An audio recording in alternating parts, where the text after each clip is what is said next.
sara ala nahjihi ila yaumiddin amma ba'd. Hayakumullah, ayah bunda semuanya.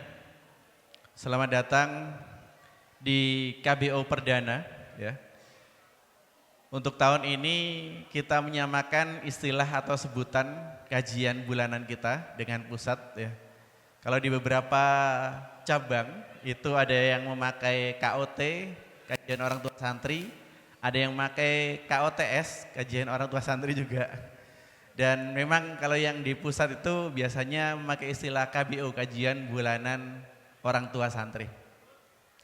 Nah, ini nanti yang insya Allah kita komitmenkan, sebagaimana di awal kita mengamanahkan anak-anak kita kepada lembaga ini, komitmen untuk kita bersama mengilmui, tidak hanya kita menitipkan anak untuk belajar. Sini, oh gini, oh iya. Tidak hanya menitipkan anak untuk belajar, tetapi juga kita sebagai orang tua memahami visi dan arah pendidikan ini. Dan di KBO Perdana ini insya Allah ada momen spesial. Yang pertama, pergantian pengurus Persatuan Orang Tua Santri Kutab Al-Fatih ya, yang dulu dikomandani oleh Pak Hanang dan kawan-kawan. Dan selanjutnya kepemimpinan itu diserahkan kepada Pak Rahmat insya Allah, yang mungkin sebagian besar ini sudah tahu ya, yang nanti setelah ini kita akan melaksanakan prosesi penyerahan itu. Kemudian yang kedua nanti ada penyerahan secara simbolis cambuk atau tongkat sebagai bentuk takdib bahwa orang tua di Kutab Al-Fatih menyerahkan sepenuhnya pendidikan anak-anaknya kepada lembaga ini. Thiqah. Dan yang ketiga, kita melihat bersama, mendengar yang pertama tausiah atau nasihat dari penanggung jawab syar'i kita, Ustadz Hamam Zaki. Kemudian disusul nanti kita menyaksikan karya dari anak-anak kita di Madrasah Al-Fatih. Dan selanjutnya nanti ada informasi yang akan disampaikan oleh Bilistiwa. Ini kemudian yang kita harapkan adalah semoga kita datang ke sini meniatkan untuk thalabul ilm, meniatkan untuk silaturahim, dan bisa mengikuti acara dari awal hingga akhir, sehingga apa yang ingin kami sampaikan kepada ayah bunda semuanya bisa kita fahami bersama, dan dalam gerak langkah kita ke depan kita dimudahkan oleh Allah Subhanahu wa taala. Selanjutnya kami mohon untuk bisa ke depan Pak Hanang dan Pak Rahmat yang secara simbolis akan menyerahkan tongkat kepemimpinan dari Pak Hanang ke Pak Rahmat ya. Dan perlu kami alasi ayah bunda. Salim dulu, Ustaz. Salaman dulu. Masya Allah. Bahwa posku ini adalah wadah bagi orang tua santri untuk memahami arah gerak dari perjalanan pendidikan, perjuangan pendidikan ya, yang diinginkan oleh kiai kita semuanya, Kiai Budi Azhari, yang alhamdulillah beliau memberikan atau berkenan Kutab Al-Fatih itu ada di Kota Malang. Dan setelah ini ya, kita setelah prosesi nanti kita mendengarkan sambutan dari Ketua Posku Lama, dan kemudian dilanjutkan sambutan oleh Ketua Posku yang baru. Oke. Monggo Untuk Pak Hanang bisa menyerahkan ke Pak Rahmat ya. Dia barangkali ada yang Mas Batur. Masya Allah. Takbir. Allahu Akbar. Masya Allah, sebuah pemandangan yang syarat akan makna peradaban. Kita saksikan penyerahan tongkat estafet kepengurusan dari Bapak Hanang Satoto kepada Bapak Rahmat Mahendra Putra, melambangkan keberlanjutan dakwah dan tarbiyah di dalam tubuh posku. Kepada para posku atau pengurus posku 6 yang telah bertugas, kami ucapkan jazakumullah khairan atas ketulusan dan warisan kebaikan yang telah ditinggalkan. Dan kepada Bapak Rahmat Mahendra Putra, selamat mengemban amanah perjuangan. Semoga Allah Subhanahu wa taala memudahkan setiap langkah untuk menahkodai posku dalam melahirkan generasi-generasi muslim yang tangguh dan beradab. Sambutan untuk Pak. Untuk yang berikutnya kita saksikan sambutan dari Ketua Posku 6. Silakan kepada Bapak Hanang, disilakan. Bismillahirrahmanirrahim. Assalamualaikum warahmatullahi wabarakatuh. Waalaikumsalam warahmatullahi wabarakatuh. Kayaknya kurang semangat ini, Ustaz. Bulan puasa itu bulan beramal. Cakep. Banyak orang pergi mengaji. Cakep. Kalau salam kurang didengar, kita ulang sekali lagi. Setuju? Setuju. Assalamualaikum warahmatullahi wabarakatuh. Waalaikumsalam warahmatullahi wabarakatuh. Alhamdulillahirabbil alamin, arsala rasulahu bil huda wa dinil haq liyudhhiru ala dini kullihi wa kafa billahi syahida. Asyhadu an la ilaha illallah wahdahu la syarikalah wa asyhadu anna Muhammadan abduhu wa rasuluhu alladzi la nabiyya ba'dah. Amma ba'd. Qala Allah Ta'ala fil Qur'anil Karim, a'udzu billahi minasyaitonir rajim. Bismillahirrahmanirrahim. Ya ayyuhalladzina amanu in tansurullaha yansurkum wa yusabbit aqdamakum. Shadaqallahul azim. Alhamdulillah wa fillah jazakumullah. Yang kami hormati Ustadz Hamam Zaki selaku PJ Syari kita Kutab Al-Fatih Malang. Yang kami hormati Ustadz Ahmad Purnomo selaku Kepala Kutab Al-Fatih Malang. Yang kami hormati seluruh asatidah, seluruh wali santri, ayah dan bunda, yang mudah-mudahan kita semua mendapatkan keberkahan dari Allah Subhanahu wa taala. Allahumma amin ya rabbal alamin. Barakallahu fikum jami'an, kami haturkan kepada saudara Ana ini. Pak Rahmat atas amanah baru yang telah diemban, dan insya Allah kami berharap ke depan posko ini bisa semakin kuat, bisa semakin maju, bisa semakin berjaya, dan insya Allah semakin bermanfaat bagi kemaslahatan umat. Allahumma amin ya rabbal alamin. Kesempatan kali ini kami mewakili pengurus posko 6 Kutab Al-Fatih Malang mengucapkan terima kasih jazakumullahu khairan katsira kepada seluruh wali santri baik di Ikhwan maupun di Akhwat atas segala support, dan mungkin bisa jadi banyak hal yang tidak terhitung ya. Kami mengucapkan jazakumullahu khairan katsira atas kebersamaan selama ini. Yang kedua, ini juga momentum kami mewakili Posko 6 mengucapkan permohonan maaf ya yang sebesar-besarnya. Mungkin bisa jadi di antara antum sekalian banyak yang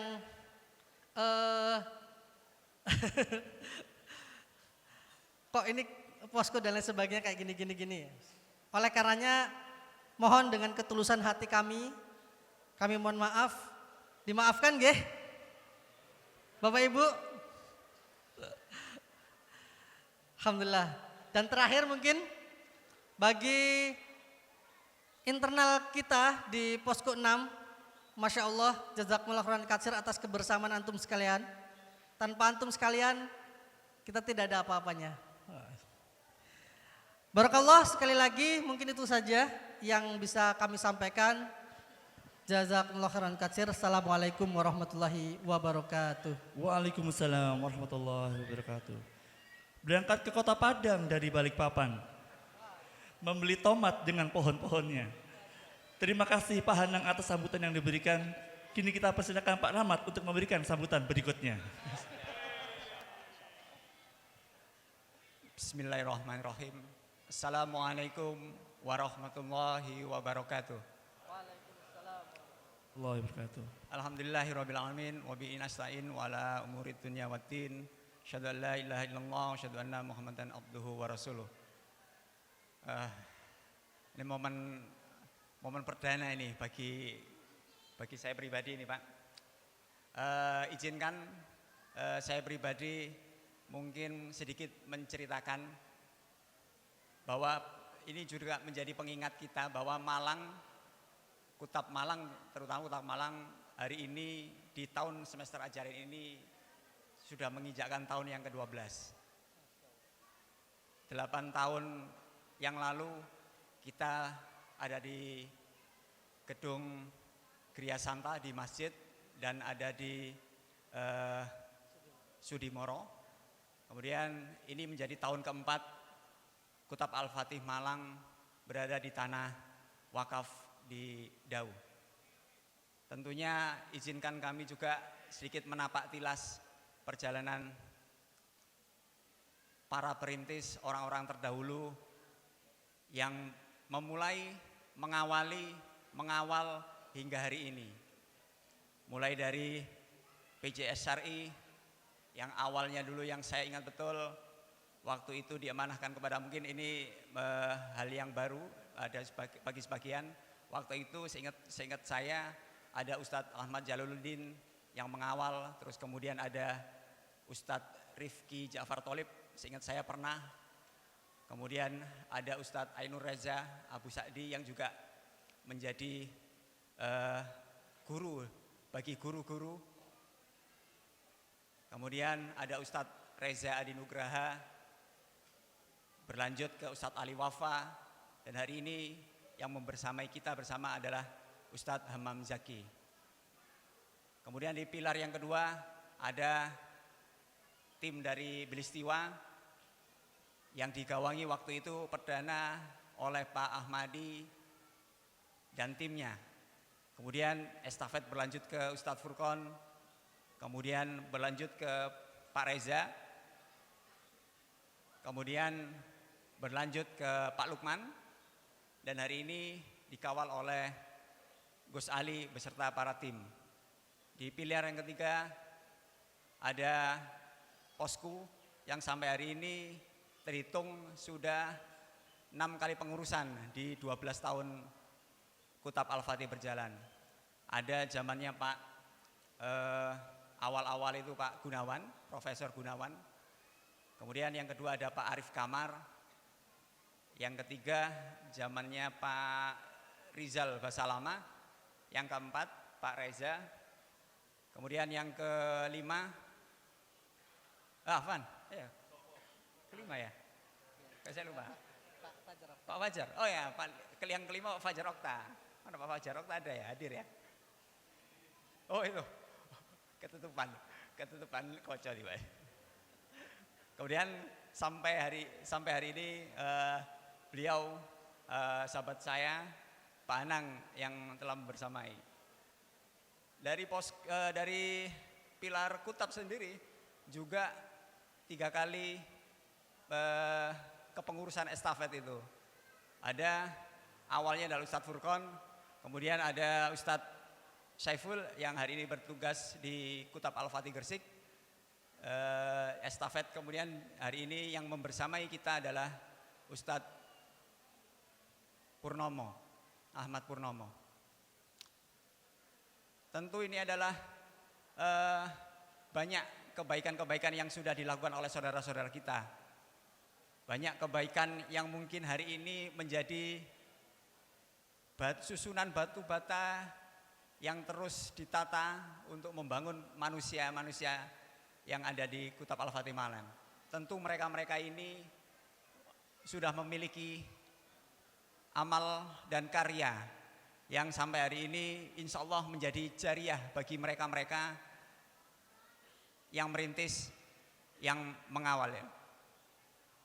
Izinkan kami ketika antum-antum sekalian bertemu dengan mereka-mereka yang sudah kami sebut namanya, sampaikan salam takdim kami kepada beliau, sampaikan jazakumullah khairan kasiran atas dedikasi, atas pengorbanan, atas waktu yang mungkin hari ini kami-kami yang di sini ini menikmati hasilnya. Hari ini dan saat ini menjadi PR bagi kami, apa amal karya ke depan yang bisa kita perbuat. Ini tentunya menjadi tantangan kita bersama. Tentu saya sendiri berdiri di sini butuh support dari wali santri sekalian, berharap kebaikan itu selalu hadir di tengah-tengah keluarga besar Kutab Al-Fatih Malang. 12 tahun bukan waktu yang pendek, karena kalau kita mentadaburi fase makiyah, di fase makiyah itu Rasul membentuk keyakinan, membentuk akidah yang kuat, sehingga pertemuan hari ini menjadi awal untuk merawat visi apa yang diharapkan oleh Kutab Al-Fatih Malang melalui Kiai Budi Asyari. Mungkin itu sedikit dari kami. Mohon kerjasama, mohon partisipasi aktifnya untuk membersamai kami, karena mungkin waktu ini waktu yang sangat singkat untuk bisa kami sampaikan. Ke depan mari bersama-sama menghadirkan keberkahan di tanah wakaf ini. Assalamualaikum warahmatullahi wabarakatuh. Warahmatullahi wabarakatuh. Kami ucapkan jazakumullah khairan kepada Ustadz Pur, kemudian Bapak Hanang dan Bapak Rahmat. Masya Allah, semoga para malaikat yang hadir menjadi saksi di Masjid Al-Furqan ikonik hari ini ikut mendoakan Bapak Rahmat beserta para pengurus posku yang baru nantinya, sehingga Allah akan memberikan kemudahan dan keberkahan kepada pengurus posku di bawah kepemimpinan Bapak Rahmat dengan arahan dari Kepala Kutab Al-Fatih Malang, PJ Syar'i dan juga Belistiwa. Monggo Bapak untuk bisa kembali ke, ya terima kasih. Mas Pak tongkatnya Pak.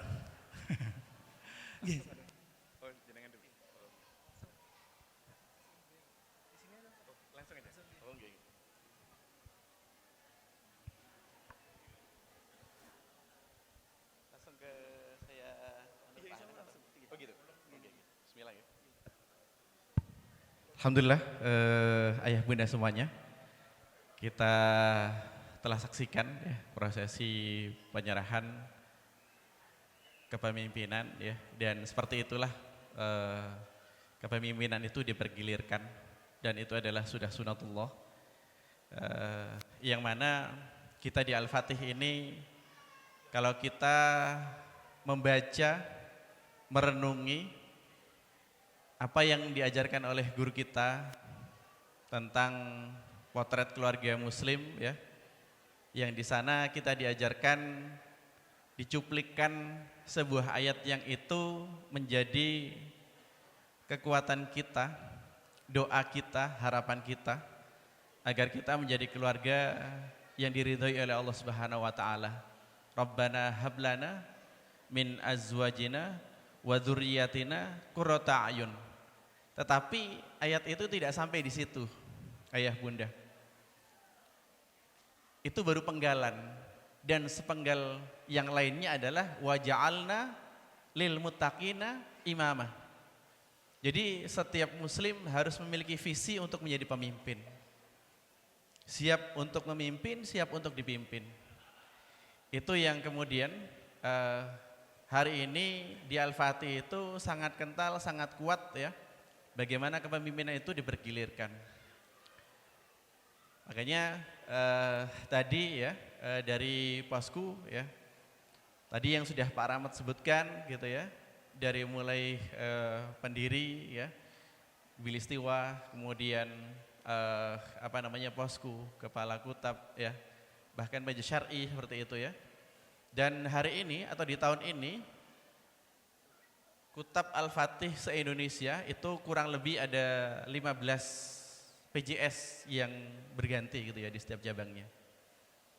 Termasuk guru kita ya, Ustadz Imam Mudakir ya, yang dulu diamanai sebagai PJS Probolinggo gitu ya, dan juga apa namanya di kewilayahan. Beliau sekarang lebih ditarik lagi ke atas gitu ya, mengawal penanggung jawab syar'i di Jawa Timur ya, gurunya PJS Jawa Timur, bahasanya seperti itu.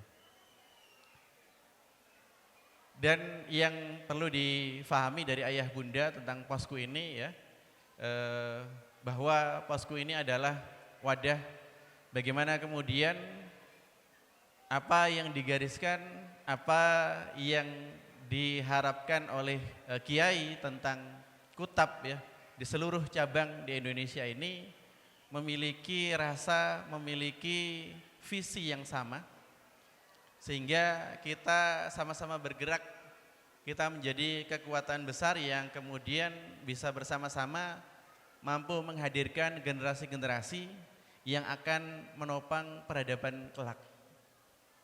Ini yang menjadi cita-cita besar kita ya.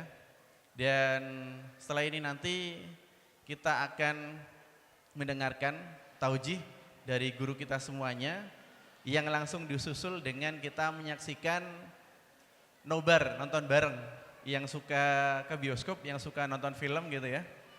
Ini Masya Allah karya santri-santri kita gitu ya, anak-anak kita di Madrasah Al-Fatih yang mampu menelurkan gitu ya karya, membuat produksi seperti itu ya, yang monggo nanti bisa dinikmati gitu ya, dan kemudian bisa diambil ibrohnya. Selanjutnya mungkin dari Ustadz Hamam ya, selaku penanggung jawab syar'i, kami persilakan untuk berikan taujih sekaligus nanti mengawal untuk menyaksikan karya dari santri-santri MAF.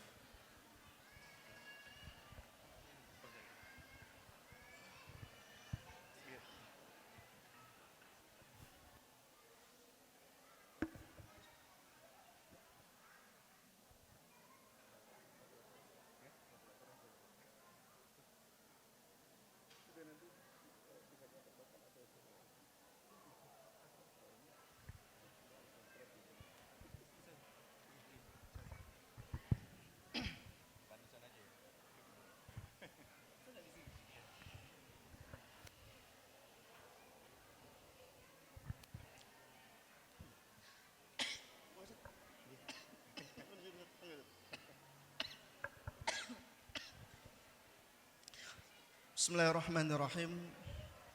Assalamualaikum warahmatullahi wabarakatuh.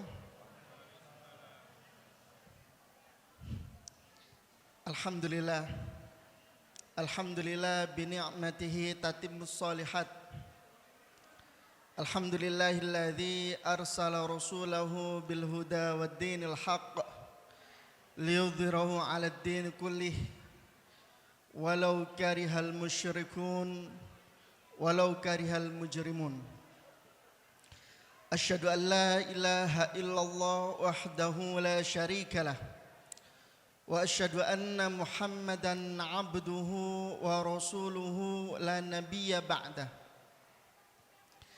Allahumma salli wa sallim wa barik wa an'im ala sayyidina habibina qudwatina nabiyina Muhammad ibn Abdullah wa ala alihi wa sahbihi wa man wala.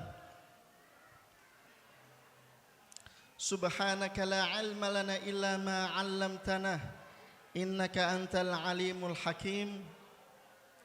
Allahumma 'allimna ma yanfa'una wanfa'na bima 'allamtana wa zidna ilman ya rabbal alamin. Yang kami hormati ya Kepala Kutab Al-Fatih Malang Ustadz Purnomo, yang kami hormati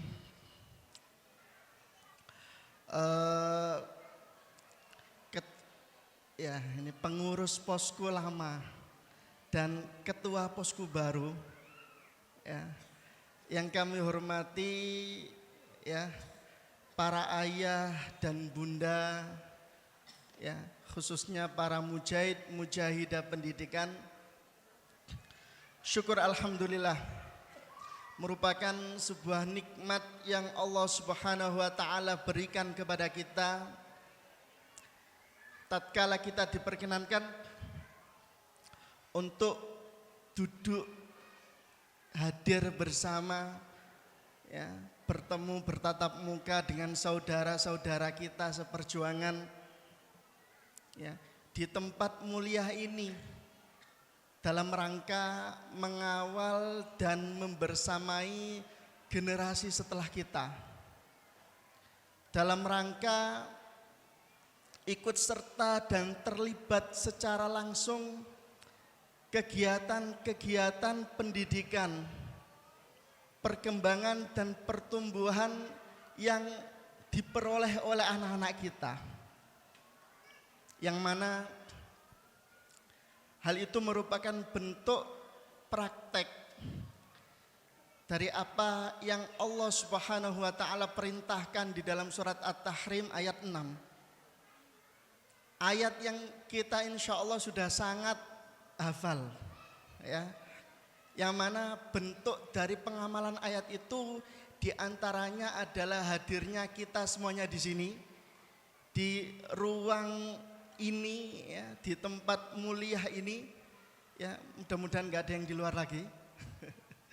Mudah-mudahan semuanya di sini khusyuk karena hadir di sini dalam rangka memperjuangkan generasi yang akan melanjutkan kebaikan kita, ya, di mana Allah Subhanahu wa taala berfirman, ya ayyuhalladzina amanu, wahai orang-orang yang beriman, qu anfusakum wa ahlikum naro, jagalah diri kalian dan keluarga kalian dari api neraka.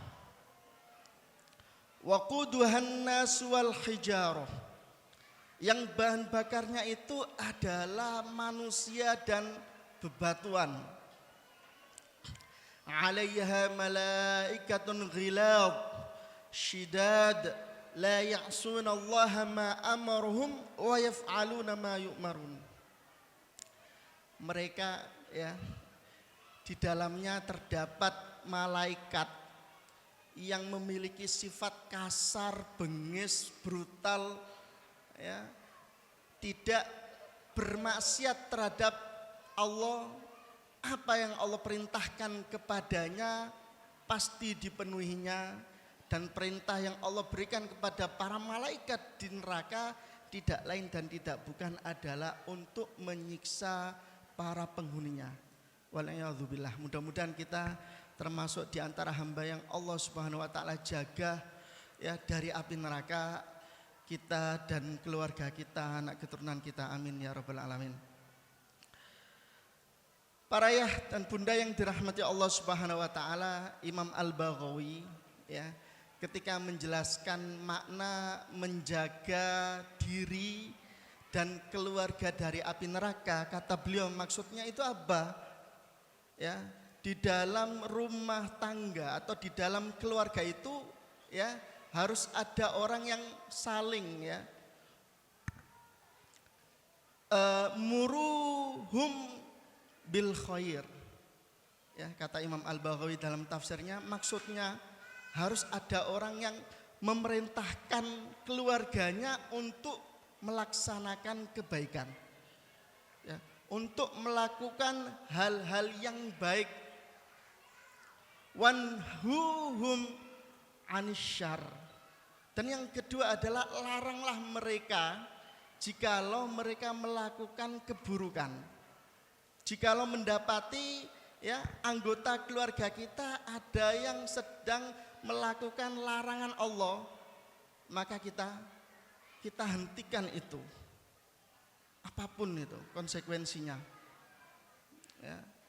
Kemudian langkah yang ketiga kata Imam Al-Baghawi, ya, wa yu'allimuhum.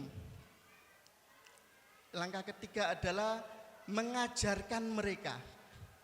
ya bagi yang memiliki ilmu, ya kepala keluarga ya mengajarkan kepada anggota keluarganya, ya.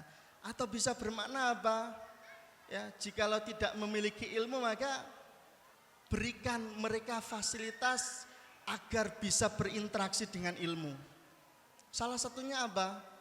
Salah satunya menempatkan anak kita di tempat-tempat terbaik, ya, di tempat-tempat yang senantiasa menjaga dan mengajarkan nilai-nilai dari agama Islam.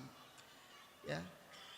Kitab Al-Fatih, ya, saya yakin juga termasuk di antara itu, dan memang itu menjadi landasan dari perjuangan kita, ya.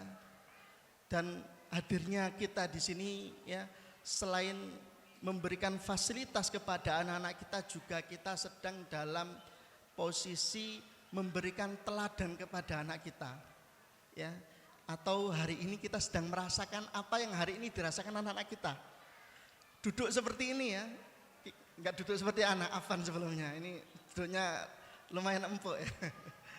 Ya, anak-anak duduk seperti ini belajar dari jam 7 sampai jam 2 bersama dengan gurunya. Mereka fokus belajar, ya, dan kita mungkin melakukan ini, ya, apa yang dilakukan anak-anak kita 1 bulan cuma sekali, 1 bulan cuma sekali, dan jam 7, ya, kalau hadir jam 7, yang biasanya jam 8 sampai sebelum zuhur.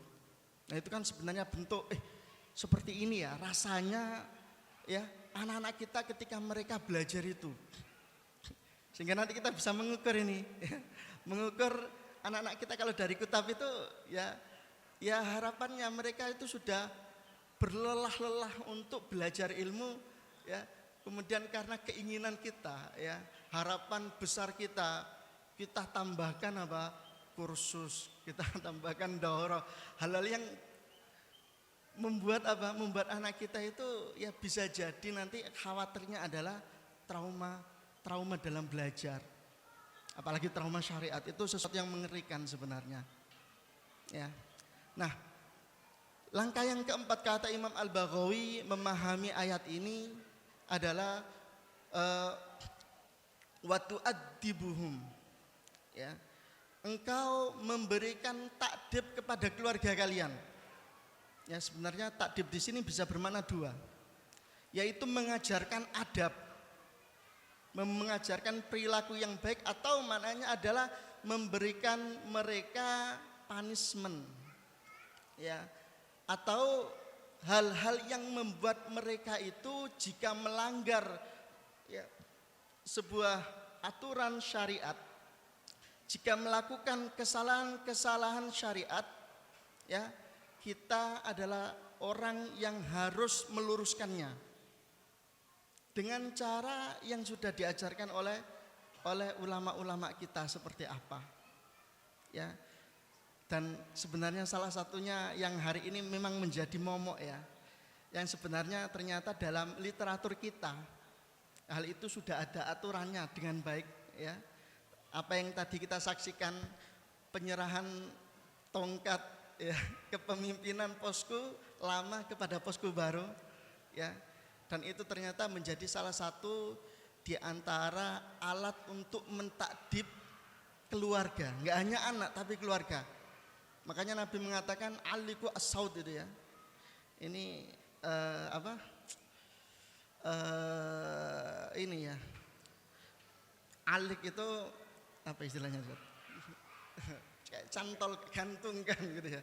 Gantungkan saud, ya, atau al-aso, cambuk ataupun tongkat, ya, di rumah kalian, ya, agar mereka beradab, ya. Ini petunjuk Nabi Shallallahu Alaihi Wasallam yang mana, ya, mudah-mudahan nggak pernah turun gitu kan. Nah itu salah satu bagaimana Nabi kita Shallallahu Alaihi Wasallam membentuk keluarganya menjadi keluarga yang senantiasa bertakarub kepada Allah Subhanahu wa Ta'ala. para ayah, para bunda yang dirahmati Allah Subhanahu wa taala. Hari ini kita yang sampai di tahun ajaran baru, ya tahun ajaran 2026-2027. Artinya ya hari ini kita akan mendapati hal-hal yang baru. Ya, ke depan kita akan menemukan sesuatu yang baru, anak-anak kita akan belajar hal yang baru, tentu kita juga seharusnya demikian. Namun hari ini ya pusat ya guru-guru kita di pusat memberikan perhatian khusus ya perihal kajian bulanan orang tua santri di awal bulan di tahun ajaran baru ini. Apa? Yaitu memberikan panduan khusus kepada kita ya, menyatukan tema ya seluruh cabang kutab yang ada di Nusantara ya, kemudian memberikan arahan-arahan dan tujuan-tujuan yang khusus, yang diantara tujuan-tujuan itu adalah mengembalikan kembali ya pemahaman kita terkait dengan Kutab Al-Fatih ya, bagi yang sudah lama ya, mereview kembali ya visi besar Kutab Al-Fatih seperti apa ya, dan bagi wali santri yang baru biar ya pertemuan pertama ini menjadi pertemuan untuk lebih ya memantapkan diri bergabung di Kutab Al-Fatih ya. Kenapa? Jangan sampai kita berada di gerbong yang kita itu nggak tahu tujuan gerbongnya ini kemana gitu kan. Saya mau ke Jakarta, ternyata gerbongnya cuma sampai ya, atau ya cuma sampai Bandung gitu ya, atau cuma sampai Jawa Tengah dan lain sebagainya. Atau tujuan kita Jawa Tengah, tapi ternyata gerbongnya lanjut terus gitu kan, ya nggak kuat saya dan lain sebagainya. Ya sehingga di pertemuan awal ini tema yang diminta oleh pusat untuk kita kaji bersama adalah tema yang menjadi bab pertama ya, halaman pertama di dalam kitab modul Kutab Al-Fatih. Apa itu? Yang wali santri lama masih ingat? Ya, modul ini ya bab pertama di modul Kutab Al-Fatih, judulnya apa? Judulnya bermodal keyakinan, berharap kebesaran. Nah itu ya kata guru kita ya Kiai Budi Azhari hafizahullah taala, muncul secara tiba-tiba ya, tapi tiba-tibanya seorang yang senantiasa dekat dengan ilmu itu beda ya, bukan tiba-tiba ini, tetapi setelah membaca sekian kitab, setelah merenungi setiap apa yang terjadi di sekitar beliau, beliau memulai halaman untuk modul kutabnya dengan membuat judul bermodal keyakinan, berharap kebesaran. Ya, modalnya yakin. Dan itu selalu yang disuarakan oleh guru kita. Jangan takut dengan apa? Dengan berbagai hal. Ya, kalau kita ingin memperjuangkan ya apa yang Allah Subhanahu wa taala inginkan di muka bumi ini, maka apa? Maka harus yakin. Orang kafir memperjuangkan kebatilan dan kemaksiatan aja mereka yakin bisa kok. Apalagi kita. Itu yang selalu disampaikan kepada kita. Termasuk dalam pembangunan kutab ya. Beliau menghadirkan kutab ini bukan berarti tanpa adanya penolakan, malah sebaliknya. Ya. Beliau ketika menawarkan ke sini ya, dibaca modulnya, wah ini kayaknya sulit ini. Kalau diterapkan di pendidikan lembaga saya sulit ini. Bawa ke sini nggak bisa gitu kan. Bahkan ada yang menerima, cuma nggak sampai setahun habis gitu menyampaikan, Ustadz ini kayaknya nggak bisa diterapkan lagi ini, gitu kan.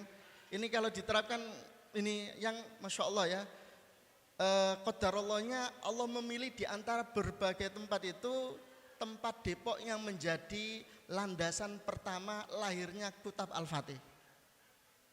Ya. Nah, banyak penolakan termasuk juga madrasah. Ya. Maksudnya apa? Beliau dalam membangun madrasahnya pun juga bukan modalnya seluruhnya sudah ada. Secara sebab musababnya sudah tersedia, bukan demikian. Tapi yang pertama kali beliau beliau lakukan itu adalah yakin bahwasanya Allah akan menolong beliau, menolong perjuangan ini. Ya. Sehingga ketika beliau mendapat ini ya di Poncokusumo, Situdaun itu 15 hektar itu, tinggal 5 hektar lagi, tetapi harus membeli 7,5 miliar itu ya. Ya. Yang uangnya dari mana beliau nggak tahu ya. Dan alat-alat berat juga sudah mulai dimasukkan, tapi ada 5 hektar yang masih belum dibebaskan dan nggak punya uang. Nah, tapi Tapi beliau cukup menguatkan keyakinan ya, tentu juga bersama dengan tim ya, bahwasanya Allah akan menolong. Dan masya Allah ya, nggak tahu dari mana tiba-tiba datang pertolongan Allah, 8 miliar datang ke rumah beliau dalam bentuk kardus itu. Nah itu seringkali beliau dapati ya, sehingga modal yakin ini adalah, dan ini memang sebenarnya yang harus dilakukan oleh seluruh muslim. Karena kalau kita dapati syarat apapun itu dalam beragama, beribadah, itu yang pertama harus yakin ya. Orang mengucapkan asyhadu alla ilaha illallah wa asyhadu anna muhammadar rasulullah, kunci surga, yang mana kunci itu ya, itu akan bisa didapati jika ada keyakinan di dalam hati. Syarat masuk Islam itu selain mengucapkan syahadat sebenarnya adalah yakin dengan apa yang diucapkan itu. Ya. Dan banyak sekali ya, bahkan kalau kita lihat di dalam syariat kita, tema yakin itu menjadi satu di antara kaidah besar ya.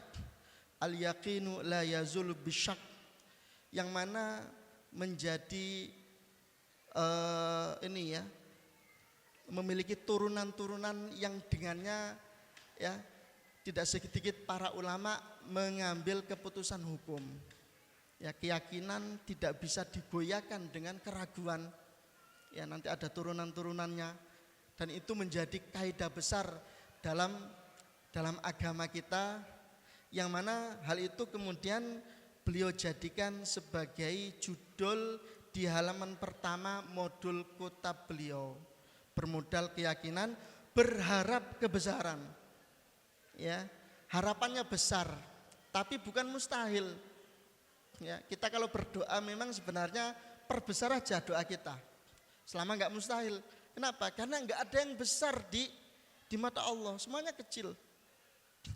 Berdoa jadi presiden gitu, meskipun rakyat jelata gitu ya, nggak ada yang mustahil bagi Allah Subhanahu wa Ta'ala.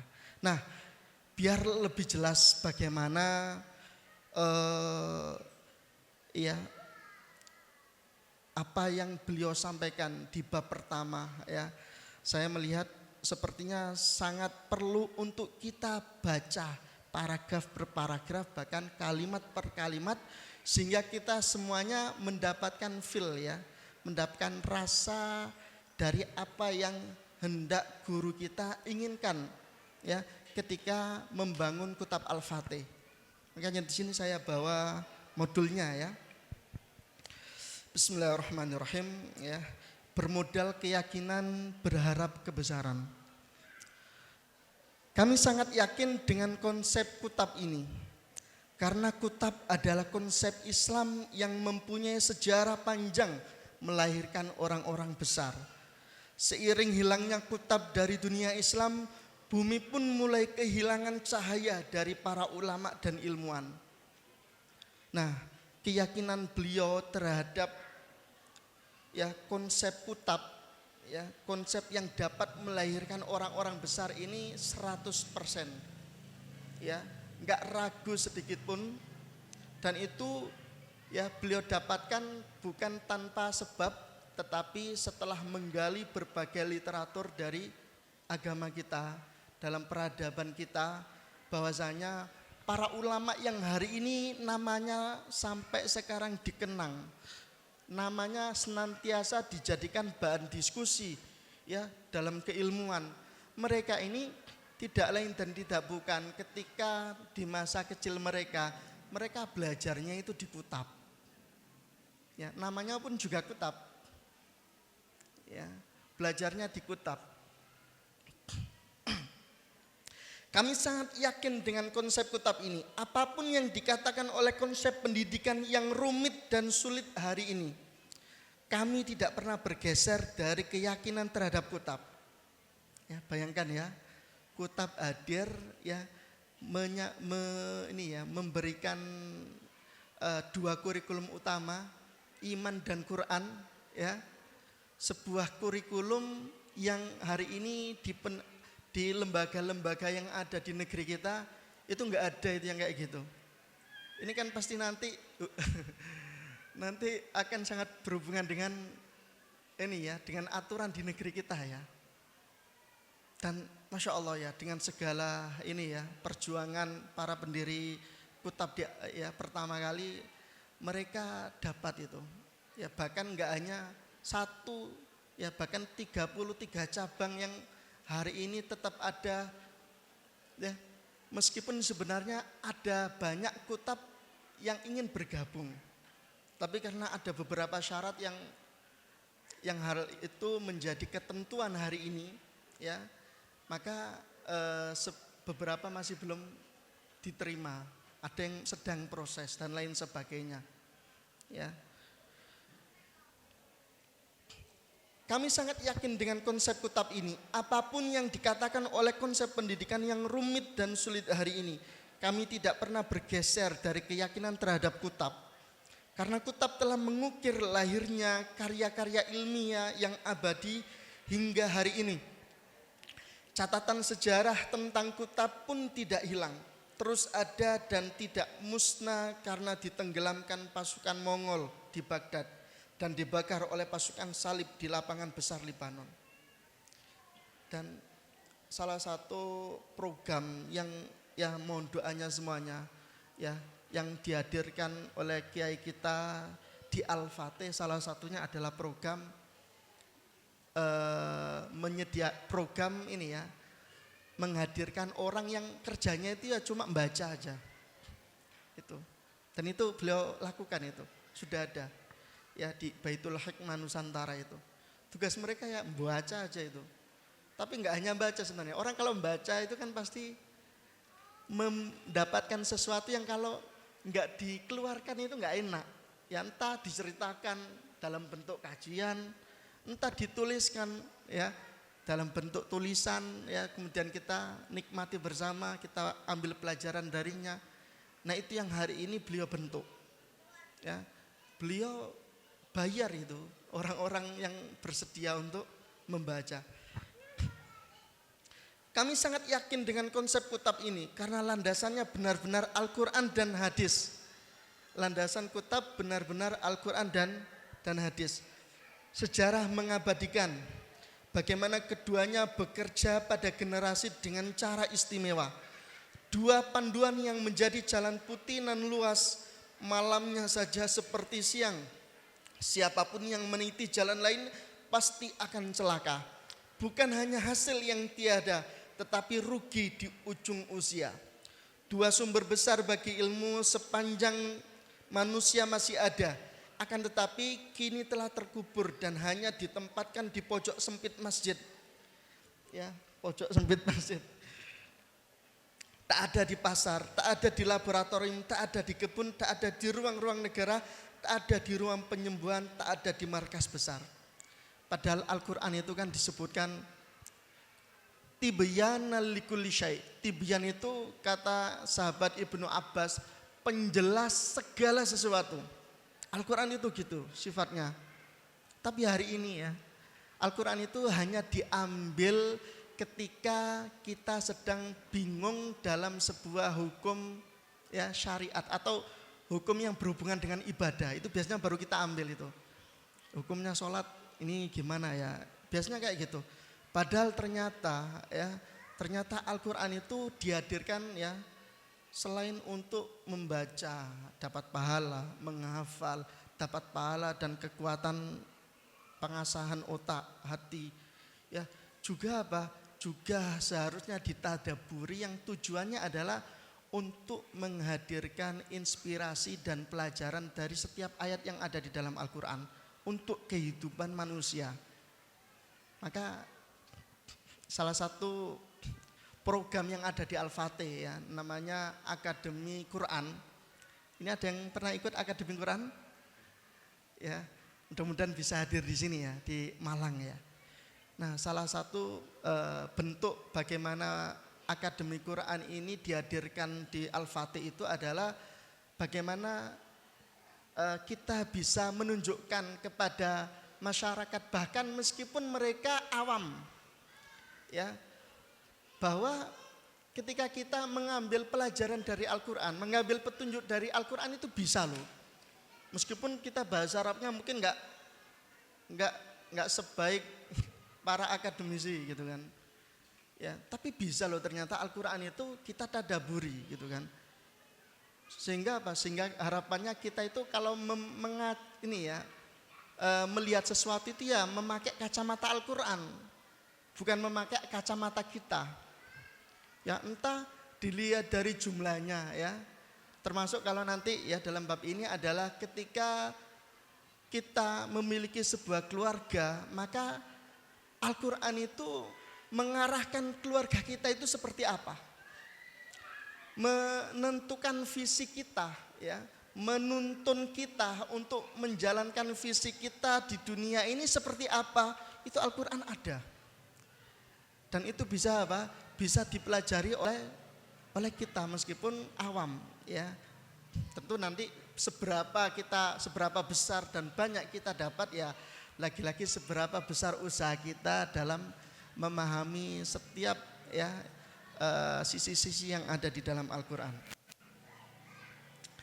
Nah, berikutnya kami sangat yakin dengan konsep kitab ini, mengingat sunnatullah yang tetap berjalan di semesta ini.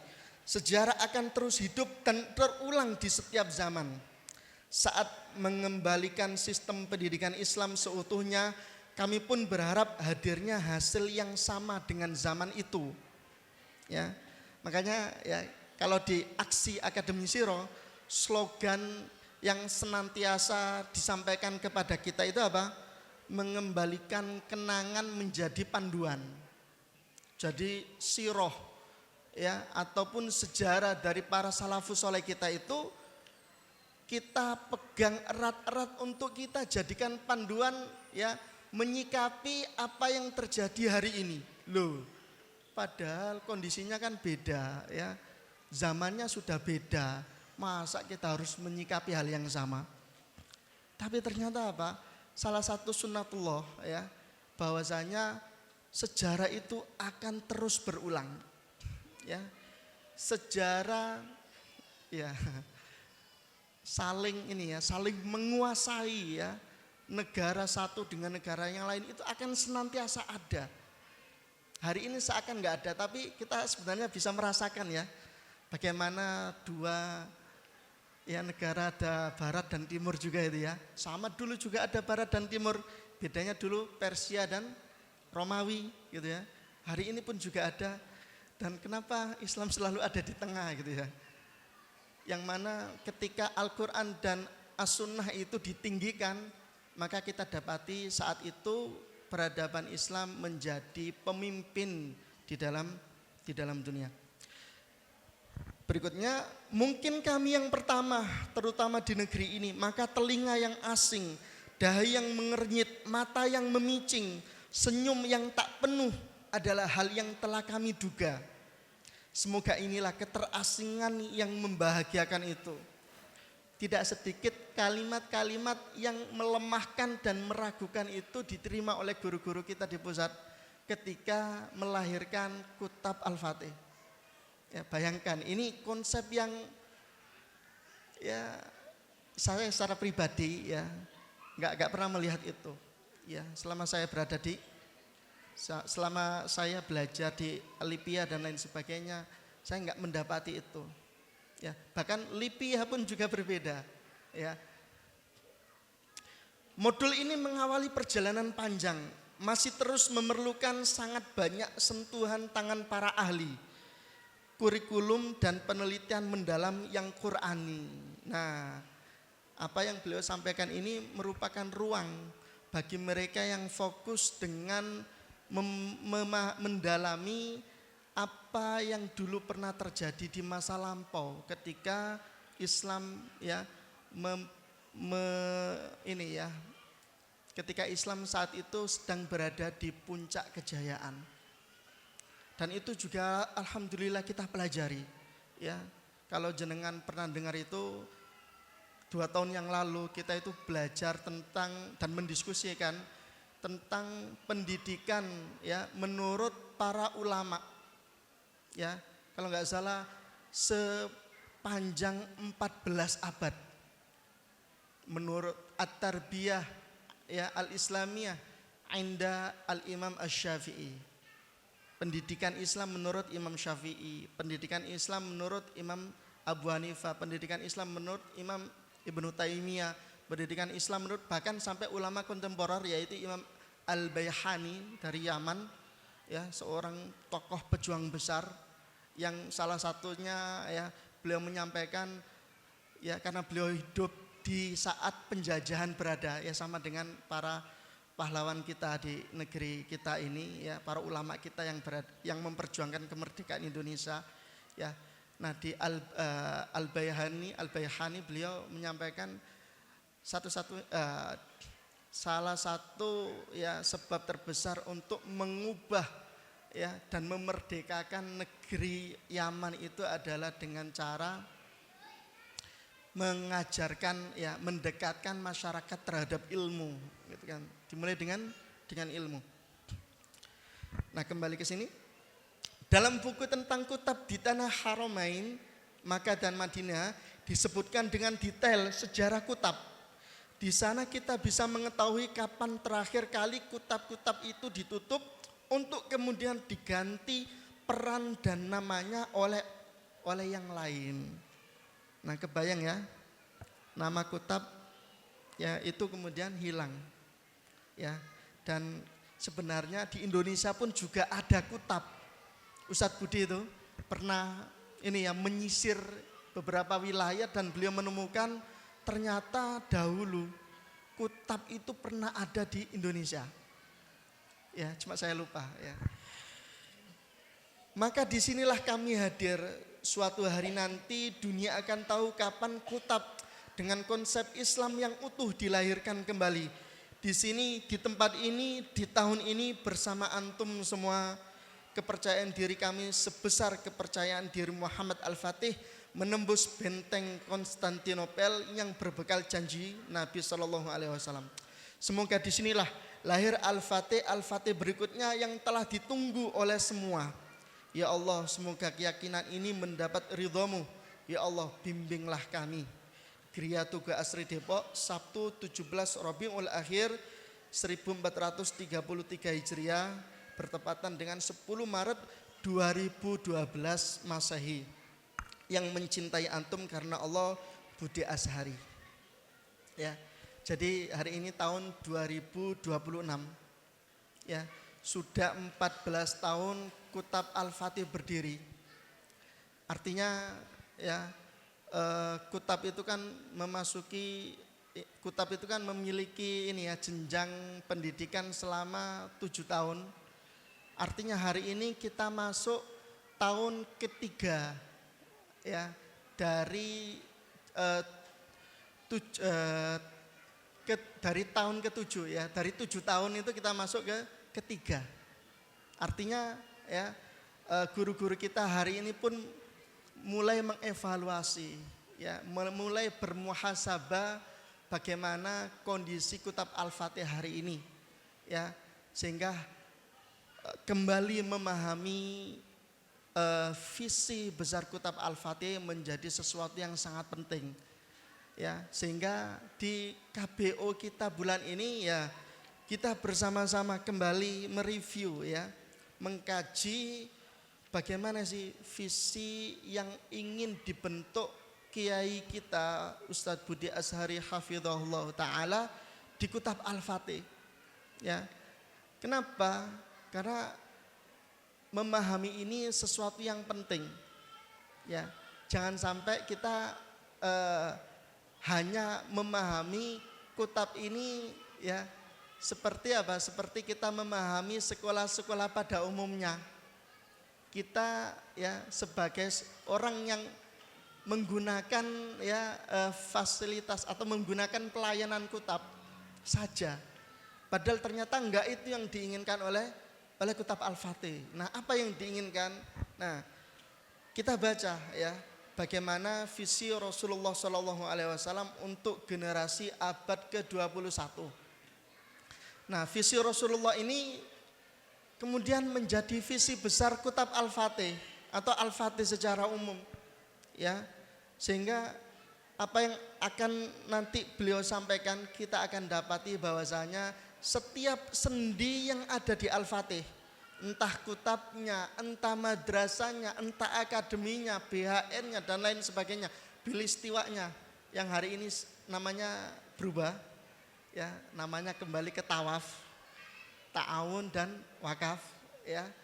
Nah itu semuanya bisa memberikan kontribusi perjuangan ya untuk bisa mencapai apa yang dijadikan visi ya oleh guru-guru kita di pusat, ya visi yang sudah dituliskan di sini dan itu ya langsung ya diambil dari apa yang Rasulullah Shallallahu Alaihi Wasallam kabarkan kepada kita semuanya.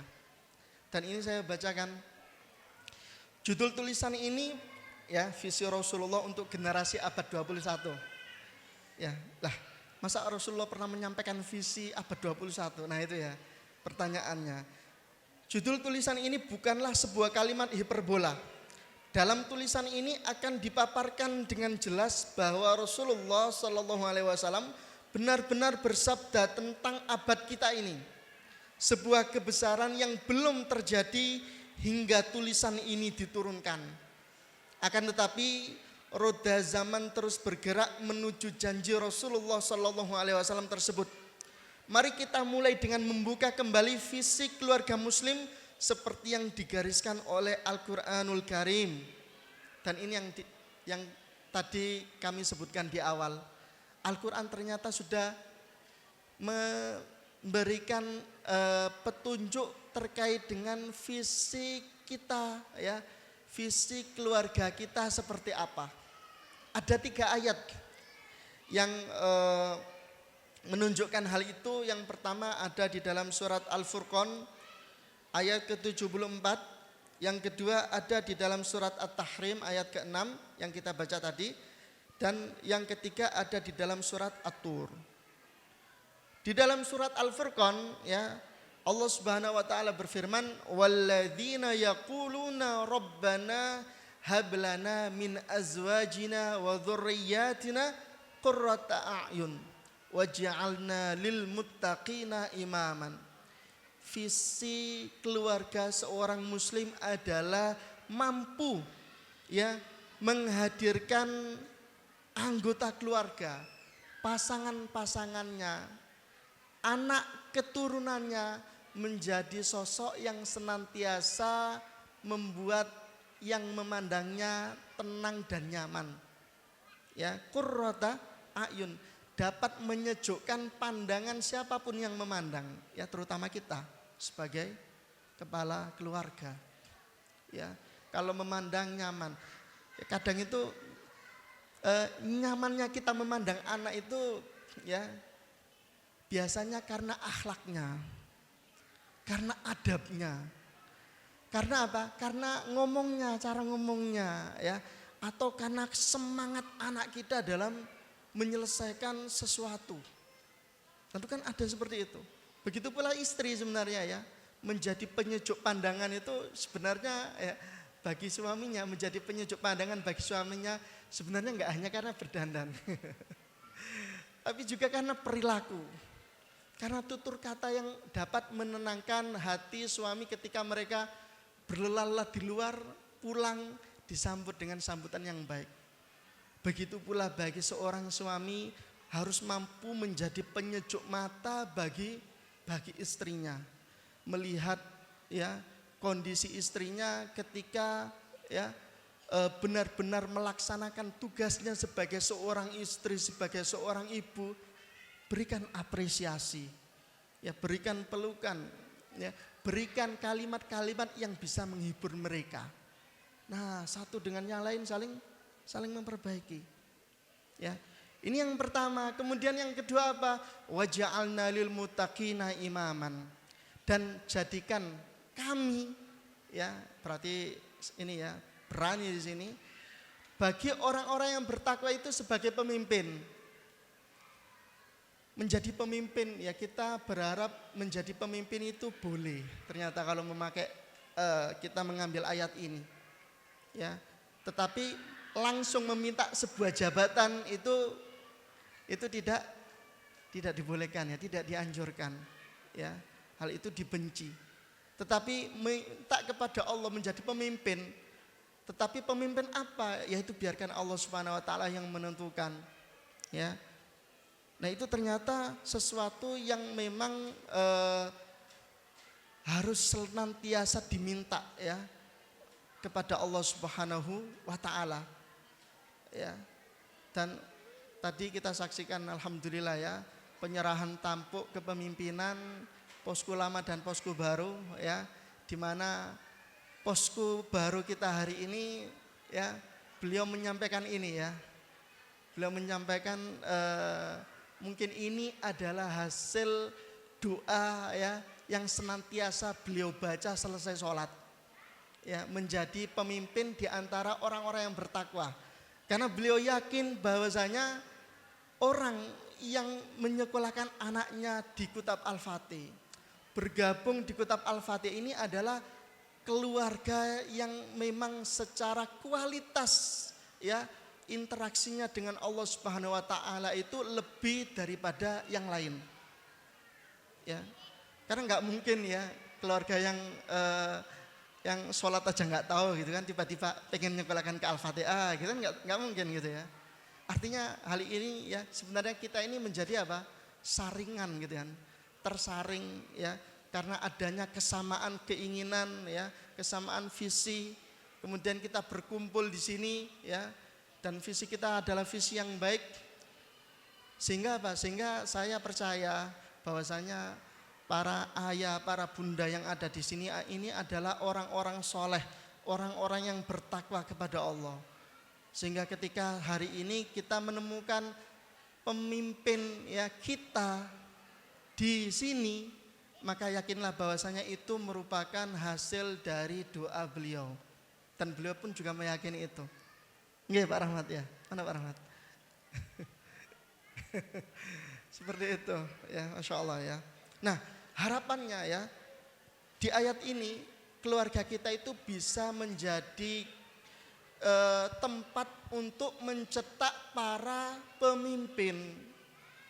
Karena urgennya sebuah kepemimpinan itu ini nanti, ya, di dalam visi ini akan jadi ini, ya, pembahasan tebal, ya, di dalam modul ini. Yang ayat keduanya adalah ya ayyuhalladzina amanu qu anfusakum wa ahlikum naro, ya. Yang mana ini tadi sudah kita jelaskan, ya. Salah satu visi keluarga adalah senantiasa menjaga keluarganya dari api neraka, ya. Larangan senantiasa dihindari, ya. Perintah-perintah senantiasa dilaksanakan semampunya, ya. Kemudian senantiasa mendekatkan keluarga kepada ilmu, ya, dan juga memberikan teguran jikalau salah satu di antara anggota keluarga berbuat salah, ya. Maka apa? Maka kita harus berhati-hati, ya, kepada apa yang kita berikan kepada keluarga kita. Apakah harta yang kita masukkan ke rumah kita, kemudian dimakan, dikonsumsi oleh anak dan istri kita ini harta yang halal, benar-benar harus kita pastikan. Apakah makanan yang ada di meja kita itu ya itu merupakan makanan yang memang benar-benar halal, itu juga harus kita pastikan. Kemudian yang ketiga, ayat yang ketiga adalah walladzina amanu wattaba'athum dzurriyyatuhum biiman alhaqna bihim dzurriyyatahum wama alatnahum min amalihim min syai' kullu imri'in bima kasaba rahin. Dan orang-orang yang beriman ya, dan dzurriyyatuhum, anak cucu mereka itu ittaba'athum, mengikuti orang tua kakek buyutnya, biiman, dalam hal keimanan. Maka apa? Alhaqna bihim dzurriyyatahum, maka akan kami pertemukan ya mereka dengan anak keturunannya. Artinya apa? Artinya visi di ayat ketiga ini adalah hendaknya keluarga kita senantiasa ya memahamkan satu dengan yang lainnya bahwasanya pertemuan kita nanti itu tidak hanya di dunia, melainkan juga sampai di surga. Ya, senantiasa menyampaikan kepada anak-anak kita, kepada istri kita, ya, bahwasanya nanti kita akan reuni kembali ya di surga. Sehingga jangan sampai salah ini ya, salah kampung halaman ya. Jangan sampai salah tujuan. Ya, maka saling menjaga satu dengan yang lainnya. Nah, dari 4 visi ini ya yang ditebalkan ya oleh guru kita adalah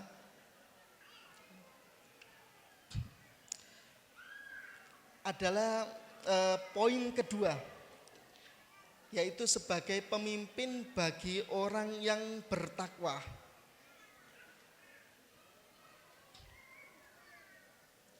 Nah, kalimat yang digunakan ayat benar-benar kalimat pilihan dan penuh kekuatan. Generasi dan keluarga kita diharapkan menjadi pemimpin bagi orang yang bertakwa. Ini menunjukkan bahwa Al-Quran tidak ingin generasi dan keluarga kita asal menjadi pemimpin, ya, yang penting jadi pemimpin, karena gajinya besar, nggak gitu ya, nggak gitu. Tidak ingin, bukan pemimpin rusak yang sering disebut sebagai terbaik dari yang terburuk. Nah, Al-Quran juga nggak ingin seperti itu, memimpin orang-orang yang kualitas, ya, akhlaknya buruk, gitu kan. Itu nggak ingin juga seperti itu. Bukan pula pemimpin baik di sarang penyamun, sehingga mandul dan tak mampu berbuat apa-apa. Ayat menginginkan hal yang sangat jelas, yaitu pemimpin bagi orang yang bertakwa. Sebuah masyarakat yang bertakwa adalah masyarakat yang sangat mulia di dunia dan di akhirat. Di tengah kemuliaan mereka itulah hadir sang pemimpin. Ya, hadir sang pemimpin. Berarti pemimpin ini adalah orang pilihan dari masyarakat pilihan. Dan itulah keluarga dan generasi kita, insya Allah. Ya, kita berdoa keluarga kita menjadi keluarga yang menghadirkan dan menciptakan pemimpin-pemimpin bagi orang-orang yang bertakwa. Amin ya rabbal alamin. Nah, kemudian ada penjelasan tafsir ayat Imamatuddin, ya, tentang Imamatuddin. 2 tugas Rasul untuk keluarga muslim abad 21 ini. Nah, ini yang jadi visi Al-Fatih sebenarnya. Ada 2 tugas yang sangat agung dari manusia yang paling agung. Dan tidak akan bisa dibuktikan kecuali oleh keluarga yang agung. 2 tugas agung yang disampaikan oleh orang yang agung, yang tidak akan bisa terrealisasikan, tidak akan bisa terwujudkan kecuali dari keluarga yang agung. 2 tugas itu khusus untuk zaman kita ini. Bukan untuk para sahabat beliau, bukan juga untuk generasi kebesaran Islam sebelum kita. Ya, 2 tugas yang khusus untuk kita dari Rasulullah SAW. Apa itu? Rasulullah Shallallahu Alaihi Wasallam menyampaikan, takunun nubuwatu fikum masya Allahu antakun. Ya, fase nubuat di antara kalian itu ya, itu masya Allah ya, sesuai dengan kehendak Allah. Thumma yarfa'uha idza sya'a an yarfa'aha. Kemudian Allah mengangkat ya fase itu ya sesuai dengan kehendak Allah. Kapan Allah mengangkat? Thumma takunu khilafatun ala minhajun nubuwah. Kemudian ya setelahnya kaum muslimin akan masuk fase khilafah ala minhajun nubuwah. Nah, ini sebenarnya dalam hadis ini disebutkan ada 5 fase yang akan dilalui oleh umat Nabi Muhammad Sallallahu Alaihi Wasallam. Fase itu pasti terjadi, mau nggak mau pasti terjadi. Ikut ya berjuang untuk menghadirkan fase itu atau tidak pasti terjadi, gitu ya. Fase pertama adalah fase nubuwah, ya. Kemudian yang kedua adalah fase khilafah ala minhaj nubuwah, ya khilafah sesuai dengan manhaj kenabian. Yang ketiga adalah mulkan adon, kerajaan yang menggigit, ya kerajaan yang menggigit. Kemudian yang keempat adalah mulkan jabariyatan, kerajaan diktator, ya. Kemudian yang kelima kata Nabi, fase berikutnya adalah khilafah ala minhajin nubuwah. Kembali ke fase kedua, nanti akan hadir khilafah ala minhajin nubuwah. Kemudian setelah itu Nabi enggak melanjutkan, Nabi diem. Nah, ini kata para ulama isyarat bahwasanya setelah itu enggak ada fase lagi. Ya. Jadi jangan ini ya yakinlah bahwasanya kiamat enggak akan terjadi tahun-tahun ini gitu. Kenapa? Ya, nanti akan tiba fase yang disebut oleh Nabi seperti fase kedua, khilafah ala minhajin nubuwah.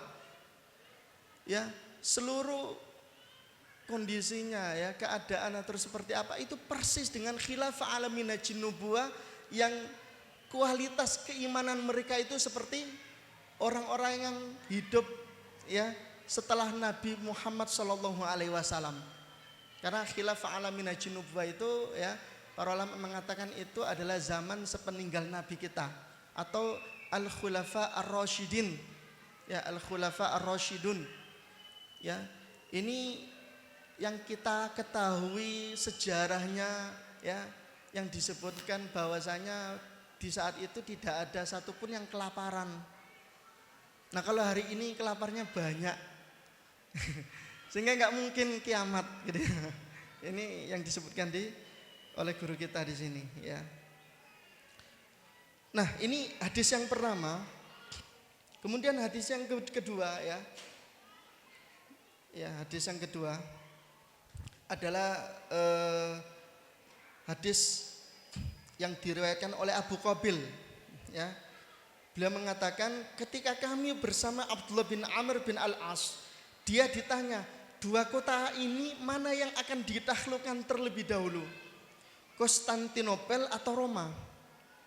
Ya, Abdullah bin Amr meminta kotak miliknya, dia mengeluarkan dari dalamnya sebuah buku.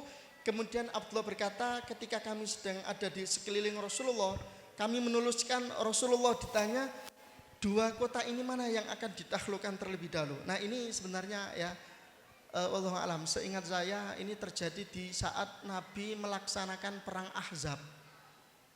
Ya, tahun ke-5 Hijriah kalau nggak salah itu. Ya, jadi Nabi masih ini ya, Islam masih baru mulai ini ya, menguatkan pondasinya di Madinah itu ya, 5 tahun setelah hijrah. Ya, tiba-tiba ada yang nyeletuk tanya, ya di antara Konstantinia ya dan Roma mana dulu yang ditaklukkan nanti? Padahal saat itu Persia aja belum ditaklukkan oleh kaum muslimin, tapi pertanyaannya seperti itu. Ya, dan Nabi ternyata nggak diem. Nabi ternyata memberikan bisyarah, memberikan kabar gembira. Ya, bahwasanya kota pertama yang akan ditaklukkan itu adalah kota Konstantinia, kota Konstantinopel, ya. Nah, mungkin ini bagi para para ayah dan bunda mungkin yang baru masuk di bab ini, bahwasanya Roma itu sebenarnya kan ada dua ya, Roma Barat dan Roma Timur. Kalau Roma Barat itu, Romawi itu kan ada dua, Barat dan Timur. Kalau yang Timur itu Konstantinia, ya. Nah kalau yang Barat, Konstantinia ini orang-orang Yunani, ya. Kemudian kalau yang Barat itu Roma, ya, orang-orang orang-orang Latin itu ya. Nah di antara dua ini dikatakan bahwasanya di antara dua ini itu kota paling terindah itu kota Konstantinopel. Di sana ada gereja ya, namanya Hagia Sophia itu ya. Dan Konstantinopel memiliki tembok yang selama 1000 tahun itu enggak terjebol, ya, enggak bisa dimasuki siapapun. Ya, bahkan sebelum kaum muslimin. Nah, Nabi sudah sejak lama mengatakan akan ya ditaklukkan Konstantinia. Ya. Nah, Nabi mengatakan Madinah tuh Herakl tuftahu awalan. Madinah, kotanya Heraklius, kota Konstantinopel itulah pertama kota yang akan ditaklukkan di antara kota-kota yang ada di Romawi. Ya. Nah, artinya hari ini namun ya kalau kita lihat dalam sejarah Roma, Konstantinopel sudah pernah ditaklukkan, kalau Roma itu belum pernah. Ya, Nabi mengatakan awalan, yang pertama, berarti nanti ada yang kedua setelahnya. Berarti apa? Berarti Roma ini juga Nabi isyaratkan akan ditaklukkan oleh kaum muslimin. Cuma siapa yang menaklukkan dalam sejarah masih belum ada. Ya. Nah, ini yang kemudian jadi apa? Jadi visi besar Kitab Al-Fatih ya untuk ini ya, untuk dijadikan sebagai pemandu kita ya, menjadi sosok pemimpin yang kelak nanti akan menjadi pembuka ya Roma. Nah, saya baca lanjutannya. Hadis yang pertama, Rasulullah SAW menguraikan urutan zaman yang akan dilalui muslimin dan manusia. Ada 5 fase. Ada 5 fase zaman yang akan terjadi dan pasti terjadi. Di zaman Nabi, hadis ini baru terbukti 1/5-nya.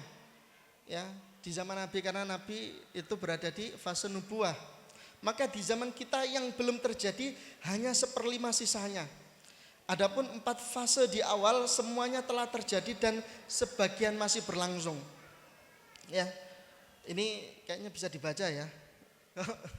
Apa ini? Yang mana yang jelas Ustadz Budi ya berpendapat bahwasanya hari ini kita sebenarnya masih di fase mulkan jabariyatan, fase diktator. Ya, karena fase sebelum diktator itu kan fase kerajaan menggigit, itu ya itu adalah kerajaan yang memiliki ciri khas khilaf atau kaum muslimin yang saat itu masih memimpin dunia. Dan kepemimpinan khilafah ya itu berakhir di Turki Utsmani ya. Ya itu ya, di tangan Sultan Murad itu ya. Yang kemudian ya hari ini kita ada sistem presiden dan lain sebagainya, itu disebut sebagai mulkan jabariyatan ya, sistem diktator. Sehingga coba jenengan resapi gitu ya. Apakah hari ini itu sebenarnya meskipun negara-negara gitu ya dipecah menjadi negara-negara ini, tapi ada kekuatan besar yang memang itu ini ya memiliki kedikdayaan untuk mengatur ini banyak negara. Coba rasakan, ada nggak yang seperti itu? Karena ini diktator kan babnya ya. Yang mana fase terakhir khilafah ala minhaj nubuwah ini belum hadir. Karena fase ini itu pasti apa? Akan ini ya, akan memiliki kondisi yang sama dengan kondisi yang pertama, khilafah ala minhaj nubuwah. Secara kepemimpinan seperti apa, kondisi masyarakatnya seperti apa, ya, kualitas iman ilmu mereka ya, warok zuhud mereka terhadap dunia itu juga Itu Masya Allah luar biasa kalau kita kembali membuka itu ya. Nah, Afan ini wah masih banyak ya. Gimana? Ana selesaikan ini ya. Ana bacakan saja. Biar enggak ada ini. Nah, yang kedua, hadis yang kedua ya. Jadi hari ini itu kan kita harapannya menjadi penghantar untuk zaman setelah ini ya. Karena zaman setelah ini itu enggak mungkin tiba-tiba hadir tanpa adanya ya orang-orang yang menyiapkan itu. Ya, dari seluruhnya ya kualitasnya rusak tiba-tiba langsung hadir, enggak mungkin, pasti ada penyiapan-penyiapan. Karena salah satu ya dari sunnatullah yang Allah hadirkan di muka bumi ini adalah Allah hadirkan sebab musabab tadi itu melalui bentuk persiapan-persiapan. Ya, Nabi Muhammad itu hadir bukan tanpa persiapan. Ya, Allah hadirkan kualitas Nabi terakhir dengan kesempurnaannya itu ada berbagai banyak penyiapan yang Allah Subhanahu wa taala sebenarnya tunjukkan kepada kita, ya. Termasuk menghadirkan generasi atau khilafah alamina junubuwa tentu pasti apa melalui persiapan-persiapan. Nah, harapannya kita bisa menjadi apa? Kerikil-kerikil yang bisa membangun tembok itu ya, bisa membangun dan menyiapkan peradaban atau fase berikutnya, ya. Yang hadis yang kedua adalah hadis perihal penaklukan Konstantinopel ya, dan ini juga kenapa Al-Fatih, Kutab Al-Fatih, Kutab Ustadz Budi ini dinamakan dengan Al-Fatih ya, karena ingin mengambil inspirasi dari kisah Muhammad Al-Fatih. Muhammad Al-Fatih itu ketika mampu membuka gerbang yang selama 1000 tahun nggak mampu dibuka oleh siapapun itu bukan tanpa persiapan. Itu persiapan panjang yang sebenarnya bahkan sebelum Muhammad Al-Fatih itu sudah mulai diusahakan dan diupayakan oleh kaum muslimin. Ya, mulai dari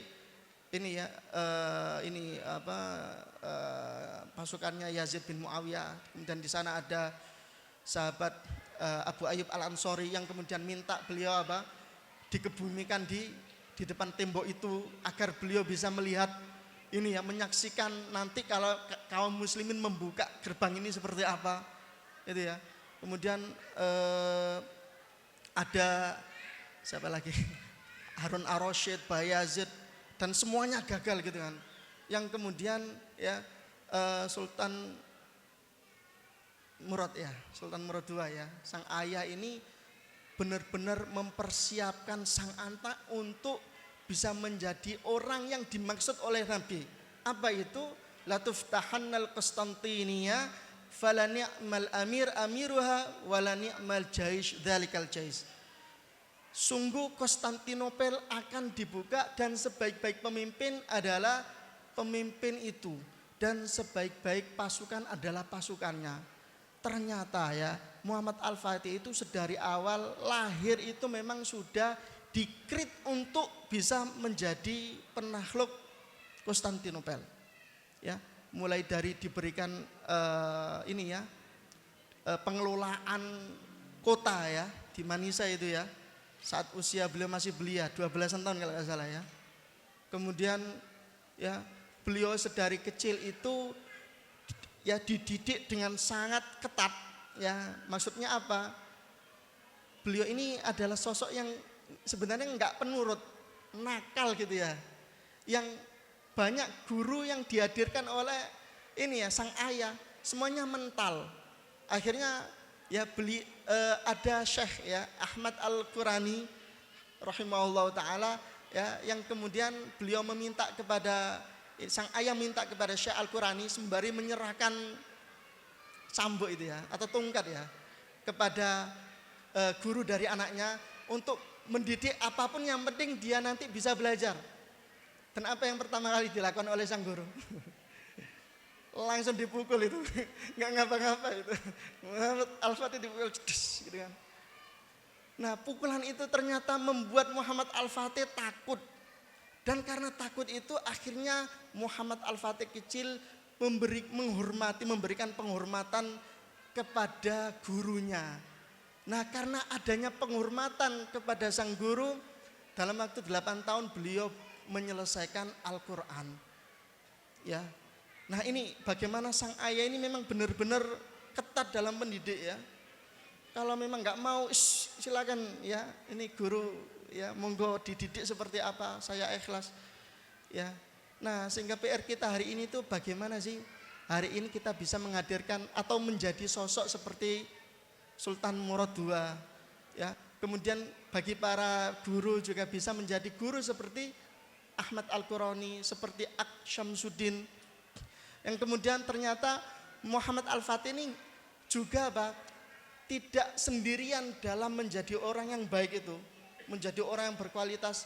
Sebaliknya beliau ini juga ditopang oleh orang-orang ya di generasinya yang memiliki kualitas yang tinggi. Kualitas apa? Karena beliau membuat ini ya, membuat sebuah pasukan itu. Pasukan khusus, pasukan elit yang mana sebagian besar pasukan itu enggak pernah sekalipun meninggalkan sholat tahajud. Kebayang ya. Dan Muhammad Al-Fatih itu dari kecil, dari balik sampai meninggal enggak pernah meninggalkan sholat tahajud. Ya, artinya beliau bisa mencapai ya tugas yang belum pernah dicapai oleh orang-orang sebelumnya itu enggak sendirian. Ada orang-orang yang juga memiliki kualitas yang demikian, yang sama. Yang mana satu dengan yang lain saling menguatkan. Nah, kalau kita baca kembali sejarah Muhammad Al-Fatih menaklukkan Konstantinopel itu, Masya Allah, kita akan dapati bahwasanya di setiap perjuangan itu enggak mudah. Bahkan di titik mau masuki kota itu ada saja ujiannya. Yang ujian itu ya akan semakin menguatkan kita ya, semakin menunjukkan kualitas kita sebagai hamba Allah Subhanahu wa taala ini. Ya, dan itu juga terjadi. Silakan dibaca kembali kisah Muhammad Al-Fatih, dan itu yang menjadi visi Kutab Al-Fatih atau visi Al-Fatih secara umum. Harapannya apa yang dua visi tadi itu ya enggak hanya dicapai oleh anak-anak kita, tapi juga kita sebagai orang tua adalah sosok ya mitra kita, mitra utama kita, ya rekan kita dalam menghadirkan visi ya yang sudah disampaikan oleh Rasulullah SAW dan disarikan oleh guru kita Ustadz Budi Azhari hafizahullah taala wa ra'ah. Saya cukupkan sampai sini dulu. Mohon maaf jika ada salah kata, salah data, salah sikap dari saya. Assalamualaikum warahmatullahi wabarakatuh. Waalaikumsalam warahmatullahi wabarakatuh. Jazakumullah khair Ustaz Hamam Zaki yang sudah berkenan untuk berbagi ilmu ya. Kita diajak untuk bersama-sama memurajaah visi besar yang ditancapkan oleh kiai, dari mulai bagaimana kemudian kiai dengan keyakinan besarnya yang itu ditularkan kepada kita, diletakkan di halaman-halaman awal modul kutab. Sebelum bangunan kutab itu hadir, sebelum lembaga kutab itu hadir. Ini mohon bertanya nih kepada ayah bunda. Ini sudah akses modul semuanya? Ayah bunda, ada yang belum akses? Insya Allah modul kutab ini, mohon izin nggih. Modul kutab dan madrasah ini itu sudah ada di Siam atau Sikaf yang jenengan semuanya tadi presensi menggunakan itu. Di bawahnya ada fitur atau menu download modul. Nah, monggo nanti bisa dicari, nanti bisa dipelajari, dibaca lagi, diulang-ulang. Dua bab yang dibacakan oleh Ustadz Ham tadi bermodal keyakinan, berharap kebesaran, dan kemudian ditautkan dengan visi generasi abad 21. Yang ini cita-cita besar yang tidak mungkin ini ditopang hanya lembaga saja, tetapi kita semuanya yang hadir di lembaga ini ternyata kita punya amanah besar. Kita diberikan oleh kiai visi yang tinggi, visi yang besar. Sehingga dengan visi yang besar itu kita diharapkan saling sinergi. Karena visi besar ini tidak mungkin ditopang oleh personal, oleh pribadi ya. Sehingga apa yang dicita-citakan oleh Rasulullah SAW untuk generasi abad 21 ini terwujudnya generasi yang nanti akan meninggikan syariat Allah Subhanahu wa taala. Khilafah ala minhajin nubuwah. Dan kemudian yang kedua adalah generasi penakluk Roma.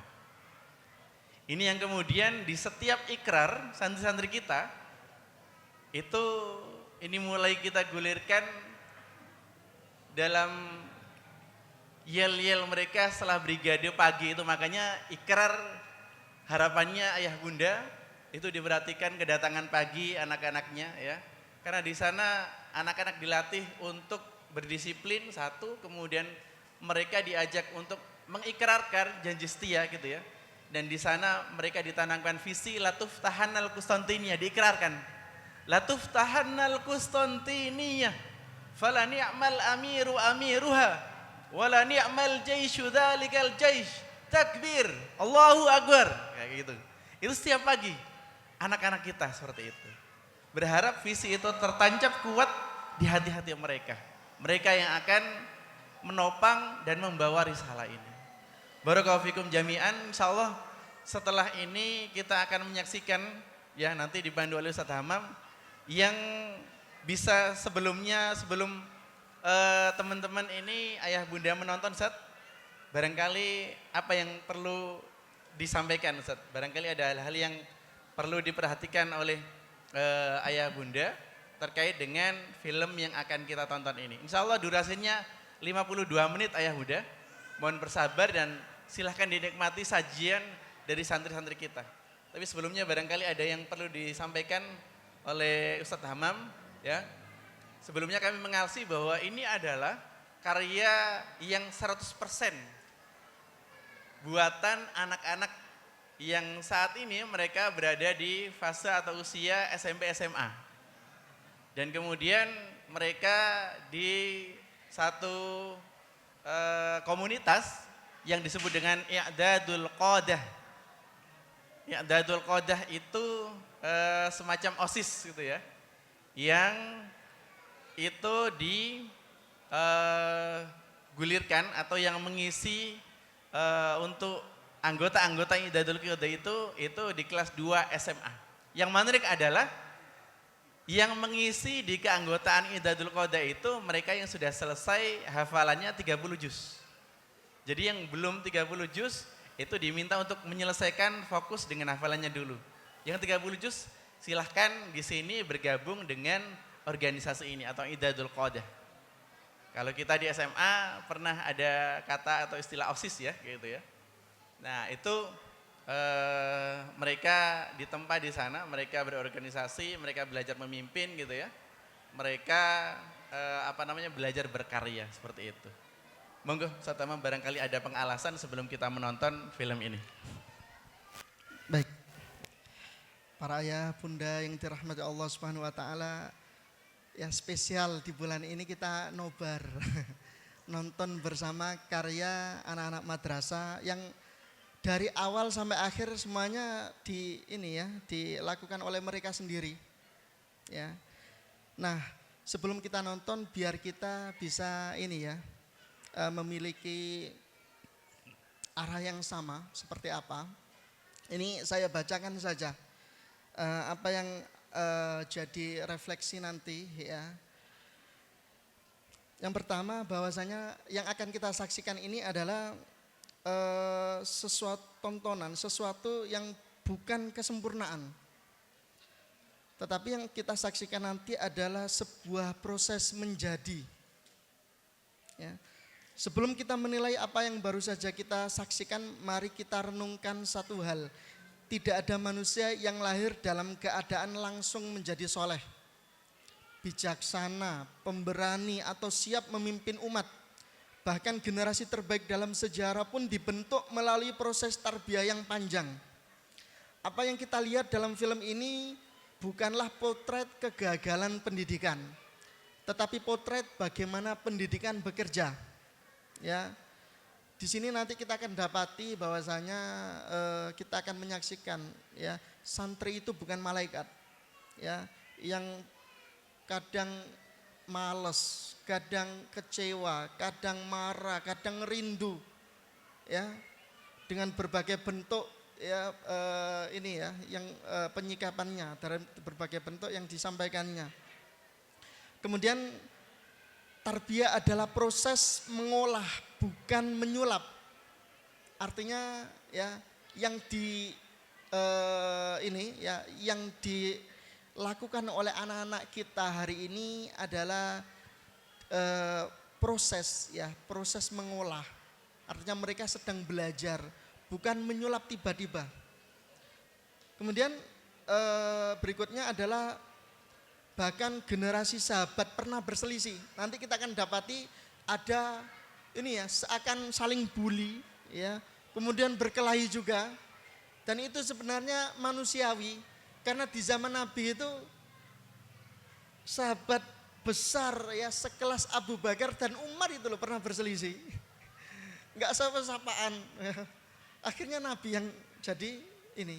Bahkan ada dua anak kecil itu ya, Khosroj sama Aus yang mereka awalnya bermain ya, yang kemudian berselisih gara-gara perselisihannya suku Khosroj dan Aus yang selama 100 tahun itu sudah berselisih itu hendak kembali berselisih kembali. Ya, mereka saling membawa pedang masing-masing mau tempur itu. Nabi di sana jadi apa? Jadi penengah. Nah, artinya hal itu kalau hari ini kita dapati di anak-anak kita, maka itu sudah memang manusiawi, ya. Namun yang perlu diperhatikan adalah bagaimana kita nanti menyikapi itu, memperbaiki itu, ya. Kemudian jangan menilai satu adegan, lihatlah perjalanan panjangnya. Ya, nanti silakan ya simpulkan ya dari awal sampai akhir, jangan cuma sepotong-potong. Kemudian setiap orang hebat memiliki masa pembentukan. Ya, yang satu dengan yang lain berbeda. Ada yang cepat, ada yang butuh waktu. Kemudian berikutnya jangan bertanya mengapa mereka masih proses. Ini biasanya ya, kadang itu kita nggak sabaran. Terus kapan itu kok gitu-gitu terus gitu kan ya. Ini proses terus kapan hasilnya. Itu jangan bertanya seperti itu karena lagi-lagi yang menentukan itu adalah Allah Subhanahu wa taala. Dan yang terakhir adalah mengapa kita menonton film ini. Ya. Nah, film ini bukan untuk menunjukkan bahwa santri adalah manusia yang sempurna. Film ini juga bukan untuk mencari simpati. Ya, film ini adalah jendela agar kita melihat betapa besarnya perjuangan mendidik generasi. Di balik satu santri yang kelak menjadi dai, pemimpin, ulama, ada ribuan jam pembinaan, doa, kesabaran, pengorbanan, dan fasilitas yang Allah Subhanahu wa taala hadirkan melalui tangan-tangan kaum muslimin. Jadi seluruh ekosistem ya semuanya saling menguatkan, tidak malah sebaliknya melemahkan. Ya, sehingga harapannya kita menjadi sosok-sosok yang bisa menguatkan perjuangan ini, ya. Termasuk dalam membentuk santri nanti menjadi seorang pemimpin, ulama dan lain sebagainya. Nah, mungkin itu yang perlu diperhatikan oleh para ayah dan bunda sebelum menonton, dan silakan setelah ini dinikmati ya. Dan silakan kalau ada yang punya ini yang ahli di bidang perfilmannya, ini kualitasnya seperti apa gitu kan. Karena ada yang mengatakan ya kualitas yang hari ini di karya-karya dari anak madrasah itu sudah sekelas ini ya kualitas pertelevisian lainnya seperti itu. Baik, mungkin itu dari anak Ustaz. Jazakumullah khair, Ustaz Hamam ya. Demikian dan selamat menonton ayah bunda, selamat menikmati karya dari santri-santri kita ya di Madrasah Al-Fatih. Ya semoga ini bermanfaat dan semoga kita nanti bisa menangkap poin-poin yang sudah dialasi oleh Ustadz Hamam tadi. Moga silakan tim media.